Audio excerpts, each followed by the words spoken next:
Hello বন্ধুরা, কেমন আছেন সবাই? ফিরে এলাম অনেক দিন পর। কিছু সমস্যা থাকার কারণে 2 বছর ধরে কোনো ভিডিও আপলোড করতে পারিনি, কিন্তু আজ থেকে আবার ভিডিও আপলোড করা হবে। আশা করছি আপনারা আবার আমাকে এগিয়ে যেতে সাহায্য করবেন। তো আজ আমি আপনাদের জন্য নিয়ে এসেছি 2023 সালে মুক্তি পাওয়া এক ফ্যামিলি ফ্যান্টাসি মুভি, যেটির নাম হচ্ছে উইশ। মুভিটির IMDb রেটিং হচ্ছে 5.6/10 এবং 58% গুগল ইউজার্স মুভিটিকে লাইক করেছে। এবং এই মুভিটিকে ডাইরেক্ট করেছেন ফন ভিরাসুন্থন এবং ক্রিস বাক। তো চলুন মুভির গল্পটি শুরু করা যাক। তো মুভির গল্পটি শুরু হয় বহু বছর আগে, যখন রাজা ম্যাগনিফিকো, যিনি ছিলেন এক শক্তিশালী জাদুকর, এবং তার স্ত্রী রানী আমায়া ভূমধ্যসাগরের এক দ্বীপে বিশাল রাজ্য রোজাস প্রতিষ্ঠা করেন। তবে শুরু থেকেই রাজা ম্যাগনিফিকো কোনো জাদুকর ছিলেন না। তিনি ছিলেন খুবই সাধারণ মানুষ, এবং তার কাছে সবচাইতে গুরুত্বপূর্ণ ছিল ইচ্ছা বা স্বপ্ন। কারণ তিনি জানতেন যে নিজের ইচ্ছা পূরণ করা ঠিক কতটা কঠিন। সকলে নিজের ইচ্ছে পূরণ করতে পারে না, তার উপর স্বপ্ন যদি ভেঙে যায় তখন কতটা কষ্ট হয়। তাই তিনি বহু বছর ধরে জাদুবিদ্যা শেখেন। এরপর তিনি নিজেকে এতটাই শক্তিশালী করে তোলেন যাতে তিনি যে কোনো মানুষের সবচাইতে বড় ইচ্ছেও পূরণ করতে পারেন।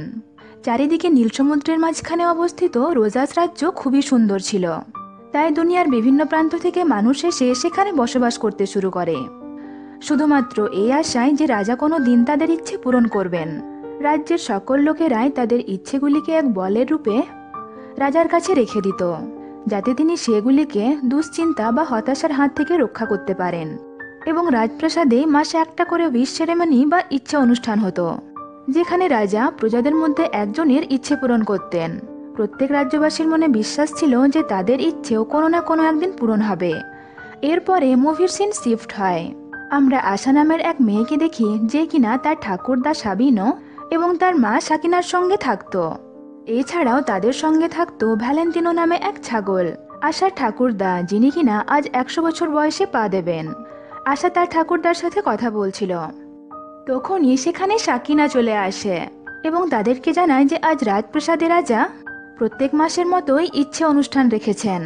আশার মনে বিশ্বাস ছিল যে আজ রাজা তার ঠাকুরদার ইচ্ছে পূর্ণ করবেন, কারণ তিনি এর জন্য বহু বছর ধরে অপেক্ষা করেছেন। সাকিনা আশাকে তার ঠাকুরদার জন্য কেক বানানোর কথা বললে আশা খুবই তাড়াতাড়ির মধ্যে সেখান থেকে বেরিয়ে পড়ে, কারণ আজ তার রাজার কাছে শিক্ষার্থীর চাকরির জন্য ইন্টারভিউ ছিল। এরপরে আশা রাজবাড়ির সামনে চলে আসে। আমরা এক নতুন ফ্যামিলিকে দেখি, যারা কিনা সেদিনই রোজাস রাজ্যে এসেছিল। আশা সেই ফ্যামিলিকে পুরো রাজপ্রাসাদ ঘুরে দেখায়। তারপরে সে রাজপ্রাসাদের ভেতরে চলে যায়। সেখানে আমরা রাজপ্রাসাদের রান্নাঘরে ডালিয়াকে দেখি। সে ছিল আশার বেস্ট ফ্রেন্ড। ডালিয়া সেখানে রাজকীয় বেকারি পদে নিযুক্ত ছিল। আশা ডালিয়ার সাথে কথা বলছিল, তখনই সেখানে আশার অন্যান্য বন্ধুরাও চলে আসে, যারা কিনা রাজবাড়িতে বিভিন্ন কাজে নিযুক্ত ছিল। এখানে আমরা জানতে পারি যে আশা আর কয়েক মাস পরে 18 বছর বয়সে পা দেবে। তারপরে সে তার ইচ্ছে রাজাকে দিতে পারবে। অর্থাৎ 18 বছর হওয়ার আগে কেউ নিজের ইচ্ছা রাজাকে দিতে পারতো না। যাই হোক, আশার বন্ধুরা তাকে সকলে উপদেশ দিচ্ছিল যে তার রাজার সামনে কিভাবে কথা বলা উচিত, কারণ রাজা তাকে কাজে নিয়োগ করলে তাদের পরিবারের সদস্যদের ইচ্ছেগুলি আগে পূর্ণ করা হবে। তারা সকলে কথা বলছিল, তখনই সেখানে রানী অমায়া চলে আসেন। এরপরে সে আশাকে সেখান থেকে নিয়ে যায়। যাওয়ার পথে রানী আশাকে বলে রাজা কি কি জিনিস অপছন্দ করে এবং তিনি কি পছন্দ করেন। আশা যেন ভুলেও তাকে ইচ্ছেগুলি দেখানোর কথা না বলে। এরপরে সে আশাকে বিশাল এক হল ঘরে ঢুকিয়ে দেয় এবং নিজে সেখান থেকে চলে যায়। আশা ভেতরে ঢুকে দেখে সেখানে রাজা ছিলেন না। আসলে হলঘরটি ছিল এক বিশাল লাইব্রেরি। আশা সেখানে অপেক্ষা করার পর লাইব্রেরিটি ভালোভাবে দেখতে শুরু করে। এরপরে আশা কাচের আলমারিতে রাখা এক বইয়ের উপর হাত দিতেই যাবে, তখনই সেখানে রাজা চলে আসেন এবং তাকে বারণ করে, কারণ সেই বইটি ছিল নিষিদ্ধ এবং কালো জাদুর বই, এবং বিশেষ জাদুমন্ত্র দ্বারা সেই বইটি সিল করা ছিল। তবু আশা অজান্তেই সেই কাঁচের মধ্যে হাত দিয়ে ফেলে। তখন সেখান থেকে অনেকগুলি পাখি বেরিয়ে আসে। যাই হোক, রাজা তখন নিজের জাদুর মাধ্যমে আবার সব ঠিক করে দেন। এরপরে রাজা আশার ইন্টারভিউ নিতে শুরু করে। এরপরে রাজা আশাকে বলে সে তার বাবাকে চিনত, যিনি কিনা এক ফিলোসফার ছিলেন এবং তিনি সর্বদাই তারাদের সম্পর্কে কথা বলতে পছন্দ করতেন। তখন আশাও জানায় যে তার বাবা বলেছিল যে তারারা আমাদের পথপ্রদর্শক এবং তারা আমাদেরকে অনুপ্রেরণা দেন। আশার যখন 12 বছর বয়স ছিল তখন তার বাবা মারা যায়। রাজাও নিজের কথা বলতে শুরু করেন যে শুরুর দিকে তার জীবন সহজ ছিল না।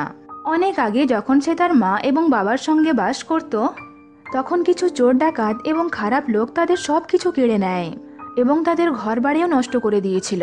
তাই রাজা এই বিশাল রোজাস রাজ্য প্রতিষ্ঠা করেন, যাতে এখানে আসা সকল মানুষই নিজেকে সেফ ফিল করে, এছাড়াও যাতে কোনো মানুষের স্বপ্ন না ভেঙে যায়। যাই হোক, আশার কথাবার্তা রাজার খুবই পছন্দ হয়। তাই সে আশাকে পাশের এক বিশাল হল ঘরে নিয়ে যায়, যেখানে রোজাস রাজ্যের প্রজাদের ইচ্ছেগুলি রাখা ছিল। আমরা দেখি সেই ইচ্ছাগুলি সব বলের রূপে রাখা ছিল। এরপরে রাজা আশাকে বলে, মানুষজন মনে করে যে স্বপ্ন বা ইচ্ছে হয়তো তাদের চিন্তাধারা বা আইডিয়া, কিন্তু তারা জানে না যে এই ইচ্ছেগুলি মানুষের হৃদয়ের এক বিশাল অংশ। যাই হোক, ইন্টারভিউ ঠিকই চলছিল, যতক্ষণ পর্যন্ত না আশা রাজার কাছে তার ঠাকুরদা সাবিনোর ইচ্ছে পূরণ করার কথা বলে আজকের সেরেমনিতে। কিন্তু কিং ম্যাগনিফিকো তাতে রাজি হয় না, কারণ তার মতে আশার ঠাকুরদার ইচ্ছেটি খুবই বিপজ্জনক, কারণ তিনি গিটার বাজালে সেখানে অনেক লোক জড়ো হবে, সেখানে ঝামেলা বাড়বে এবং কোনো বড় অ্যাক্সিডেন্ট হয়ে যেতে পারে। তাই তিনি আশার ঠাকুরদার ইচ্ছেটি পূর্ণ করতে অস্বীকার করেন। রাজা এটাও জানায় তিনি একমাত্র সেই ইচ্ছেগুলি পূরণ করবেন যেগুলি তাদের রাজ্যের পক্ষে লাভদায়ক এবং যেগুলির কারণে তাদের রাজ্যের উন্নতি হবে। তখন আশা বুঝতে পারে যে সেখানে রাখা ইচ্ছেগুলি রাজা বেশিরভাগই কোনোদিনই পূরণ করবেন না। তখন আশা রাজাকে প্রশ্ন করে, তিনি যাদের ইচ্ছেগুলি পূরণ করবেন না তাদের ইচ্ছেগুলি কেন তাদেরকে ফিরিয়ে দিচ্ছেন না, যাতে তারা নিজেরাই তাদের ইচ্ছেগুলিকে পূরণ করার চেষ্টা করতে পারে। এই কথা শোনার পর রাজা খুবই রেগে যান। রাজা বলেন তার কাছে রাজ্যের লোকেদের ইচ্ছেগুলি সুরক্ষিত রয়েছে, এছাড়াও মানুষগুলি তাকে ইচ্ছেগুলি দেওয়ার পর রাজা তাদের মন থেকে সেই ইচ্ছের স্মৃতিই মুছে দেয়। আশার এই জিনিসগুলি একদমই পছন্দ হয় না এবং সে জোর গলায় রাজার সামনে প্রতিবাদ করে, কেননা মানুষগুলি অজান্তে রাজাকে তাদের জীবনের সবচাইতে সুন্দর মুহূর্তের স্মৃতিগুলি দেয়। যদি তারা জানতো যে তাদের মধ্যে অনেকের ইচ্ছে কোনোদিনই পূরণ হবে না, তাহলে তারা কোনোদিনই রাজাকে তাদের ইচ্ছেগুলি দিত না। এটা শোনার পর রাজা আরও বেশি রেগে যান। সে আশাকে বলে রাজ্যের জন্য কি ভালো এবং কি খারাপ সে নিজে বুঝবে। তখনই সেখানে রানী আমায়া চলে আসেন। সে ডাকতে এসেছে রাজাকে অনুষ্ঠানের জন্য, কারণ অনেক লোকজন চলে এসেছিল। তখন রাজা সেখান থেকে চলে যায়। এরপরে সেই অনুষ্ঠানের সিন দেখানো হয়। আমরা দুই কাপলকে দেখি যারা কিনা নিজের ইচ্ছায় রাজাকে বলের রূপে তাদের ইচ্ছেগুলি দিয়ে দেয়। আশা যেহেতু রাজার সত্যিটা জানতে পেরে গিয়েছিল, তাই সে খুশি ছিল না। এরপরে রাজা সবাইকে চমকে দিয়ে সাবিনোর বদলে অন্য এক মহিলার ইচ্ছে পূরণ করে। সকলে ভেবেছিল যেহেতু সাবিনোর অনেক বয়স হয়েছে, তাই এবারের অনুষ্ঠানে রাজা তার ইচ্ছেটি পূরণ করবেন। কিন্তু রাজা অন্য এক মহিলার উইশ পূরণ করে, যার ইচ্ছে ছিল সে সুন্দর সুন্দর ড্রেস বানাবে। যাই হোক, এরপরে রাজা সেখান থেকে চলে যাওয়ার সময় আশাকে তার স্টুডেন্টের পদে রিজেক্ট করেন। সাথে এটাও বলে সে তার ফ্যামিলির সদস্যদের ইচ্ছে কোনোদিনই পূরণ করবে না। পরের সিনটিতে আমরা আশা এবং তার ফ্যামিলিকে খাবার টেবিলে বসে থাকতে দেখি। সেদিন রাতের বেলায় খাবার টেবিলে আশা তার মা এবং ঠাকুরদাকে রাজার সত্যিটা বলার চেষ্টা করে যে তিনি রাজ্যের অর্ধেকের বেশি মানুষের ইচ্ছা কোনোদিনই পূর্ণ করবেন না। কিন্তু রাজার সত্যিটা জানার পরেও ঠাকুরদা সেটি বিশ্বাস করতে চায় না এবং সে আশাকে খাবার টেবিল থেকে উঠে যেতে বলে। তখন আশা খাবার টেবিল থেকে উঠে দৌড়ে জঙ্গলের দিকে চলে আসে।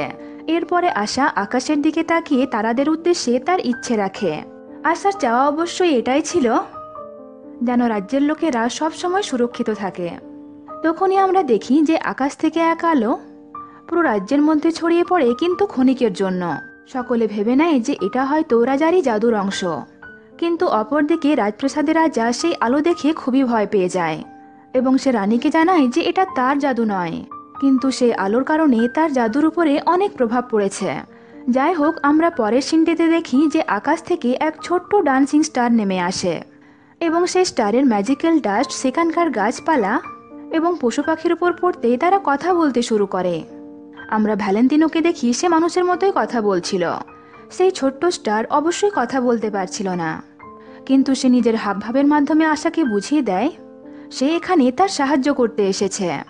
আশা সেই স্টারকে জানায় যে কিং ম্যাগনিফিকো রাজপ্রাসাদের মধ্যে রাজ্যের সকল লোকের ইচ্ছেগুলিকে বন্দি করে রেখেছে, যা হয়তো সে অধিকাংশর বেশি কখনোই পূর্ণ করবে না। তখন সেই ছোট্ট তারাটি আশাকে জানায় তার কাছে হয়তো মানুষদের ইচ্ছেগুলিকে পূরণ করার শক্তি নেই, কিন্তু সে তাকে সাহায্য করতে পারে সেগুলিকে উদ্ধার করার জন্য। মুভির সিন শিফট হয় রাজপ্রাসাদে। আমরা রাজাকে দেখি যে কিনা খুবই ভয় পেয়ে গিয়েছিল এবং সে বিভিন্ন জাদুর বইগুলিতে খোঁজার চেষ্টা করছিল যে আলোটি আসলে কিসের ছিল। তখনই সেখানে রানী চলে আসলে রাজা বলে সে সব বইগুলিতে খুঁজেও কোনো উত্তর পেল না। এরপরে সে কালো জাদুর বইটি ব্যবহার করতে চাইলে রানী তাকে এই কাজে বাধা দেন, কেননা সেই বইটি রাজার জন্য বিপজ্জনক হতে পারে। তখন রাজা রানীর কথা শোনে এবং সেই বইটি রেখে দেয়। রানী আমায়া রাজাকে পরামর্শ দেয় সে এই আলোর ব্যাপারে রাজ্যবাসীকে জিজ্ঞাসা করতে পারে, তারা নিশ্চয়ই রাজাকে সাহায্য করবে। অপরদিকে আশাকে দেখানো হয় সে স্টারটিকে এক ঝোলার মধ্যে ভরে সকলের নজর এড়িয়ে রাজপ্রাসাদের মধ্যে প্রবেশ করে। রাজপ্রাসাদে ঢোকার পর আশা স্টার এবং ছাগলটিকে একটি রুমের মধ্যে রেখে তার বন্ধুদের সাথে কথা বলতে চলে যায়। কিন্তু আশার বন্ধুরা সেই রুম থেকে প্রচুর শব্দ আসছিল বলে ভেতরে ঢুকে দেখে যে সেখানে থাকা সকল মুরগিগুলি নাচ করছিল এবং কথা বলছিল। তখন আশা স্টারের ব্যাপারটি তাদের সকলকে খুলে বলে এবং রাজার সত্যটিও তাদেরকে জানায়। তখন ডালিয়া আশাকে কথা দেয় সে তাকে তার ঠাকুরদার বৃষ্টি চুরি করতে সাহায্য করবে।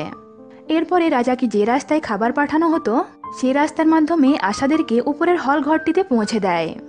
এরপরে ডালিয়া চলে আসেন যেখানে রাজা রাজ্যের সবাইকে ডেকেছিল।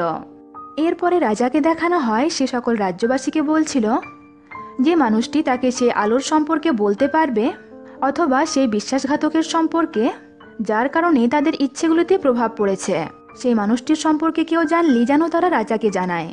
এইটুকু কথা বলার পরেই রাজা সেখান থেকে চলে যাচ্ছিল, কিন্তু ডালিয়া রাজাকে পেছন ডাকে এবং বিভিন্ন প্রশ্ন করতে থাকে যাতে উপরে আসার সময় পায় তার ঠাকুরদার বৃষ্টি চুরি করার জন্য।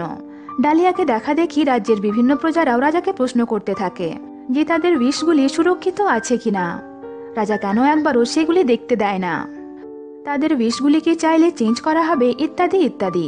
রাজা তখন এই সব প্রশ্ন শুনে খুবই রেগে যায় এবং রাজা অ্যানাউন্স করে রাজ্যের যে মানুষটি সেই বিশ্বাসঘাতককে ধরে আনতে পারবে পরের উইশ সেরেমনিতে তার ইচ্ছেটি পূরণ করা হবে।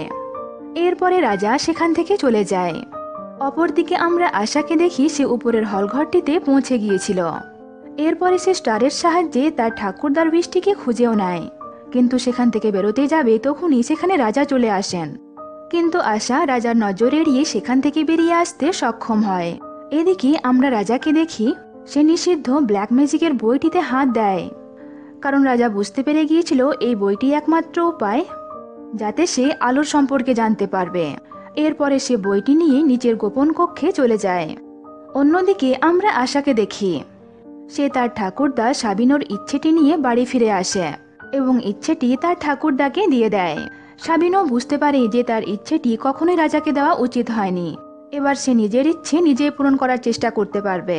সাবিনো ইচ্ছেটি নিজের শরীরে নেওয়ার সাথে সাথেই তার মধ্যে এক আলাদা এনার্জি চলে আসে। এরপরে আশা তার মাকে বলে সে পরের বার গিয়ে তার ইচ্ছেটিও নিয়ে চলে আসবে। তখনই সেখানে রাজা চলে আসে তাদেরকে গ্রেফতার করার জন্য। রাজা আশাকে জিজ্ঞাসা করে সে তারাটিকে কোথায় রেখেছে। এদিকে ভ্যালেন্টিনো রাজাকে দেখা মাত্রই স্টারকে নিয়ে লুকিয়ে পড়েছিল। রাজা সে ব্ল্যাক ম্যাজিক বইয়ের মাধ্যমে সবকিছু জানতে পেরে গিয়েছিল, তাই সে আশাকে বলে আকাশ থেকে যে তারা সে চুরি করেছে তার সম্পর্কে কেন সে তাকে জানায়নি। কিন্তু আশা সেই স্টারের সম্পর্কে কিছুই না বলাতে রাজা আশার মায়ের সামনে তার ইচ্ছেটি ভেঙে দেয়। ইচ্ছেটি ভেঙে দেওয়ার সাথে সাথেই আশার মা প্রচণ্ডভাবে দুর্বল হয়ে পড়ে, কারণ রাজা সেই ইচ্ছের মধ্যে থাকা এনার্জিটিও নিজের মধ্যে শুষে নিয়েছিল। তখনই রাজা স্টারকে দেখতে পায় এবং তাকে নেওয়ার জন্য তার দিকে এগিয়ে যেতেই আশা রাজার উপরে এক আলমারি ফেলে দেয়। এরপরে আশা নিজের ঠাকুরদা এবং মাকে নিয়ে তাড়াতাড়ি সেখান থেকে বেরিয়ে আসে এবং তারা ঘোড়ায় চেপে সেখান থেকে পালিয়ে যায়। সামনে সমুদ্র ছিল, তাই আশা নিজের পরিবারকে নিয়ে এক নৌকার মধ্যে চাপে এবং তারা নিকটবর্তী এক দ্বীপের দিকে এগিয়ে যায়। আশা খুবই চিন্তায় পড়ে গিয়েছিল। সে গিল্টি ফিল করছিল যে এই সব কিছু তার জন্যই শুরু হয়েছে। তাই আশা ঠিক করে সে রাজার হাত থেকে সকল রাজ্যবাসীকে বাঁচাবে। তাই আশা নিজের মা এবং ঠাকুরদাকে সেখানেই থাকতে বলে এবং সে নিজে ভ্যালেন্টিনো এবং স্টারকে নিয়ে রাজপ্রাসাদে ফিরে আসে। অপরদিকে আমরা রাজপ্রাসাদে রাজাকে দেখি যে কিনা মানুষের ইচ্ছেগুলিকে নষ্ট করে সেই বিষগুলির এনার্জি নিজের মধ্যে শোষণ করে নিচ্ছিল। এভাবে রাজা অনেক শক্তিশালী হয়ে ওঠে। ঠিক তখনই সেখানে রানী অমায়া চলে আসে এবং সে রাজার সত্যিটা জানতে পেরে যায়। রানী তখন রাজাকে এসব করতে বারণ করলে রাজা তার কথা শোনে না এবং বাইরে বেরিয়ে আসে। এরপরে সেই উইশ সেরেমনির সিন দেখানো হয়। আমরা সেই 3জন মানুষকে দেখি যাদের ইচ্ছেগুলি রাজা নষ্ট করে দেওয়ার ফলে তারা খুবই দুর্বল হয়ে পড়েছিল। এরা আসলে সেই 3জন মানুষ ছিল যারা রাজাকে সবার সামনে প্রশ্ন করেছিল। রাজা সেই অনুষ্ঠানের মধ্যে প্রবেশ করে। আমরা আশাকে দেখি সে স্টারকে সঙ্গে নিয়ে অনুষ্ঠানের মধ্যে লুকিয়ে প্রবেশ করেছে। আশা রানীকে খুবই মনমরা হয়ে বসে থাকতে দেখে এক ইঁদুরের মাধ্যমে তার কাছে মেসেজ পাঠায় যে আশা তাকে দেখা করতে চায়। এদিকে রাজা সকল রাজ্যবাসীর সামনে বলে এই 3জন মানুষের ইচ্ছে আশা নষ্ট করেছে। সে জাদুর মাধ্যমে জানতে পেরেছে যে আশা তাদের রাজ্যের জন্য খুবই ক্ষতিকর। তাই প্রজারা যদি কেউ তাকে দেখতে পায় তাহলে যেন তার কাছে নিয়ে আসে। এরপরে রাজা আশার বন্ধু সাইমনকে সবার সামনে নিয়ে আসে, যার কিনা ইচ্ছে ছিল এক সৈনিক বা নাইট হওয়ার। রাজা তখন সকলের সামনে সিমনের ইচ্ছেটি পূরণ করে। সে সিমনকে এক শক্তিশালী নাইট বানিয়ে দেয়। কিন্তু রাজা সঙ্গে সঙ্গে সিমনকেও ব্ল্যাক ম্যাজিকের বশ করে নেয়। রাজা সিমনকে আদেশ দেয় আশাকে ধরে আনার জন্য। এই সব কিছু শোনার পরেও আশার কিছুই করার ছিল না, কিন্তু সে লুকিয়ে তার সকল বন্ধুদের সাথে দেখা করতে আসে। তারা সকলে প্রথমেই আশাকে দেখে ভয় পেলেও আশা তাদের সকলকে সত্যিটা জানায় এবং সাহায্য চায়। সবকিছু শোনার পরে আশার বন্ধুরা ঠিক করে তারা যেভাবে হোক রাজাকে আটকাবে এবং আশাকে তাদের সাধ্যমতো সাহায্য করবে। তখনই সেখানে রানী চলে আসেন। যেহেতু সে রাজার সত্যিটা জানতে পেরে গিয়েছিল, তাই রানীও আশাদের সঙ্গ দেয়। রানী তাদের সকলকে জানায় যে রাজা সম্পূর্ণভাবে কালো জাদুর বশে চলে এসেছে এবং সে মানুষদের ইচ্ছেগুলি নষ্ট করে সেখান থেকে এনার্জি শোষণ করছে। রাজা পাগল হয়ে গিয়েছে স্টারকে খোঁজার জন্য, কারণ সে স্টারের পাওয়ার শোষণ করতে পারলে অনেক শক্তিশালী হয়ে যাবে। এরপরে তারা সকলে মিলে প্ল্যান তৈরি করে যে কিভাবে প্রজাদের ইচ্ছেগুলিকে মুক্ত করা যায়। অপরদিকে আমরা রাজাকে দেখি সে রাজ্যবাসীদের এক এক করে ইচ্ছে নষ্ট করছিল এবং আরও শক্তিশালী হয়ে উঠছিল। তখনই সেখানে রানী চলে আসেন এবং সে রাজাকে খবর দেয় যে জঙ্গলের মধ্যে আশাকে দেখতে পাওয়া গেছে। রাজা আশাকে ধরার জন্য তক্ষুনি বেরিয়ে পড়ে, কিন্তু এটা আসলে রানী অমায়াদের একটা প্ল্যান ছিল। তারা যাতে রাজাকে দূরে রাখতে পারে এবং মানুষদের ইচ্ছেগুলিকে মুক্ত করতে পারে। অন্যদিকে আমরা জঙ্গলের মধ্যে আশাকে দেখি যে কিনা রাজার জন্য অপেক্ষা করছিল, যাতে সে কিছুক্ষণের জন্য হলেও রাজাকে দূরে রাখতে পারে। তখনই আমরা স্টারকে দেখি সে আশাকে এক জাদুদণ্ড বানিয়ে দেয়, যাতে সে কিছুক্ষণের জন্য হলেও নিজেকে রক্ষা করতে পারে। এরপরে স্টার রাজপ্রাসাদের দিকে চলে যায়। আমরা দেখি কিছুক্ষণের মধ্যে রাজা জঙ্গলে চলে আসে এবং এদিক সেদিক তাকিয়ে আশাকে খুঁজতে থাকে। এরপরে রাজা আশাকে দেখা মাত্রই তাকে তাড়া করতে শুরু করে। আশাও তখন এক ঠেলাগাড়ির ওপর ওঠে এবং পালাতে শুরু করে, কিন্তু রাজা কিছু দূর যেতেই সে গাড়িটিকে ধাক্কা দেওয়া মাত্রই আশা নিচে পড়ে যায়। অপরদিকে রাজপ্রাসাদের ডালিয়ারা রানীর সাহায্য নিয়ে ছাদের সিলিংটি খুলে দেয় এবং রাজ্যবাসীদের ইচ্ছেগুলি মুক্ত হয়ে যায়। সেটি দেখা মাত্রই আশা রাজাকে বলে যে তার কাজ হয়ে গিয়েছে, এবার সে তাকে ধরলে কোনো সমস্যা নেই। কিন্তু সে আসলে রাজা ছিল না, সে ছিল আসলে ছদ্মবেশী সিমন, যাকে রাজা নিজের রূপ দিয়েছিল। সিমনকে দেখা মাত্রই আশা রাজার প্ল্যান বুঝতে পারে। আশা তখন রাজপ্রাসাদে যেতে চাইলে সিমন তাকে বাধা দেয়, কিন্তু তখনই সেখানে জঙ্গলের প্রাণীরা চলে আসে এবং তারা সিমনকে দূরে সরিয়ে দেয়। তখন আশা ঘোড়ার উপর চেপে রাজপ্রাসাদের দিকে ছুটতে শুরু করে। অপরদিকে আমরা রাজাকে দেখি যে কিনা রাজপ্রাসাদেই লুকিয়েছিল। এরপরে সে স্টারকে নিজের জাদুদণ্ডের মাধ্যমে বন্দি করে নেয়। তখনই সেখানে আশা পৌঁছালে রাজা তাকেও বেঁধে দেয়। এরপরে রাজা স্টারের সমস্ত শক্তি নিজের মধ্যে শোষণ করে নেয় এবং সে আরও বেশি শক্তিশালী হয়ে ওঠে। এরপরে রাজা আকাশটিকেও কালো মেঘে ঢেকে দেয়, যাতে রাজ্যবাসীরা কেউই তারাদের কাছে নিজেদের ইচ্ছে প্রকাশ না করতে পারে। সাথে সে সমস্ত রাজ্যবাসীকেও তার জাদুদণ্ডের মাধ্যমে বেঁধে ফেলে। কিন্তু তবু আশা এবং রাজ্যবাসীরা কেউই হাল ছাড়ে না। তারা সকলেই এক সুরে মন থেকে গান গাইতে শুরু করে, যার কারণে তাদের সকলের মধ্যে থেকে এক প্রকারের শক্তি নির্গত হয়। তাদের সেই গানের শক্তি এতটাই বেশি ছিল যে রাজার জাদুদণ্ড থেকে স্টার মুক্ত হয়ে যায়। এরপরে সে রাজাকে তারই জাদুদণ্ডের মধ্যে বন্দি করে দেয়। আমরা দেখি সকল রাজ্যবাসীরা নিজেদের ইচ্ছাগুলি ফিরে পায়। এরপরে সাইমনকে দেখি সে মাথা নিচু করে ফিরে আসে, কিন্তু রানী, আশা এবং সকলেই তাকে ক্ষমা করে দেয়। এরপরে পুরো রাজ্যের দায়িত্ব রানী আমায়া নিয়ে নেয়।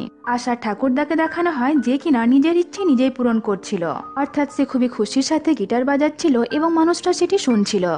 আমরা দেখি আশার সেই জাদুদণ্ডটি ভেঙে গিয়েছিল স্টার সিটি আবার ঠিক করে দেয়। কিন্তু স্টারের যেহেতু সময় হয়ে গিয়েছিল, তাই সে সকলকে বিদায় জানিয়ে আকাশে ফিরে যায়, যাতে অন্যান্য মানুষেরাও তার কাছে উইশ করতে পারে। মুভিটি এখানেই শেষ হয়।